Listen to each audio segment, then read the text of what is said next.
the last question that I had prepared for my panelists was very simple. You found an oil lamp, you've sort of rubbed the lamp, there's a little genie that has come out.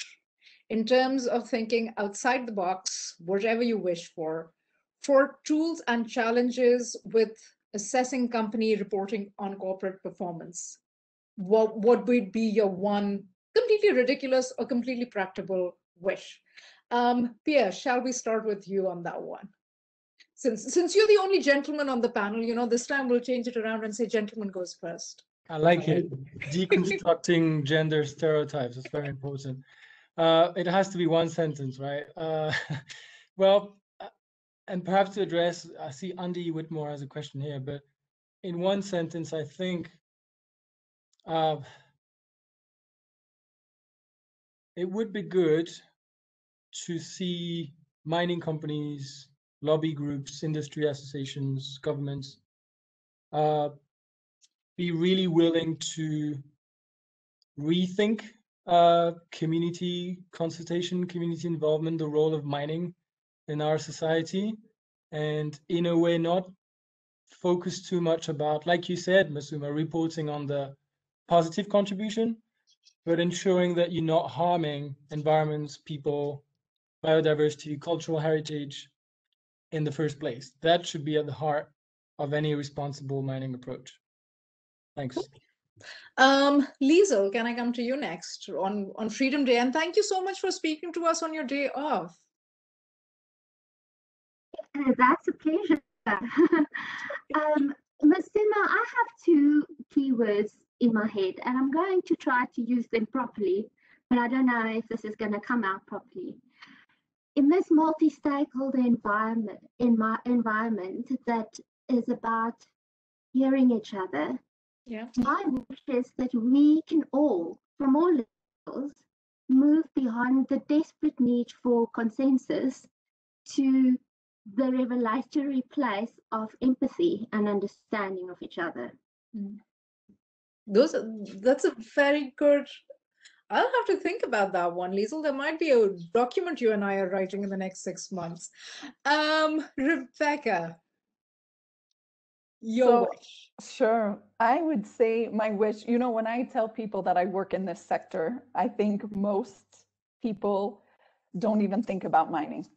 So I think that my wish would be that there is a broader awareness of the fact that we all use mined materials every day, that we rely on these even for this very call that we're having. And probably the next steps that we'll be taking in our days today, whether it's to get the warm cup of coffee or to drive somewhere to pick up a child, whatever it might be, and to just realize that we all have a role to play in making our voices heard and in ultimately asking for more responsible practices, but also in supporting companies who do seek to change and who do seek to do better and who want to change the paradigm of how mining is done. Excellent. Pamela, you get to have the last word, kind of. Oh, no. I think you knew that I might challenge this question a little bit, so save it for later.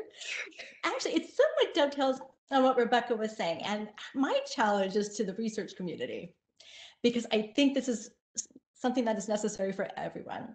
And I would love to see a study that is done that can quantify the minerals that, say, since I'm in Europe, every European would need throughout, for their life, but make very different assumptions and make these very clear and address this whole post-materialism debate. So do we need new smartphones every 2 years, or can we keep them for 10 years? I mean, do we, to start to make trade-offs, going to the last question, clear, and to start kind of thinking in a new way. But also, I think in Europe, the case has not been made for mining, pure and simple. And if you want to make the case, you need to know what we need of each specific commodity. And if we know that, it's not going to be exact, but you can start discussing. So that would be my wish. Lovely. Thank you very much for taking time out in your afternoons. Thank you for everybody who's attending. Also a little, as they say, shout out to my co-host Marie-Therese, who sort of remained this strong silent partner in this entire endeavor and managed everything, so I didn't have to worry about it. So a little round of applause for everyone. I hope the participants enjoyed, or at least gained something from this. Please keep in touch with the project. We're doing this for another 2.5 years at least. And we can put you in touch with any of the panelists specifically if you have more questions for them. Otherwise, thank you very much and enjoy the rest of your afternoon.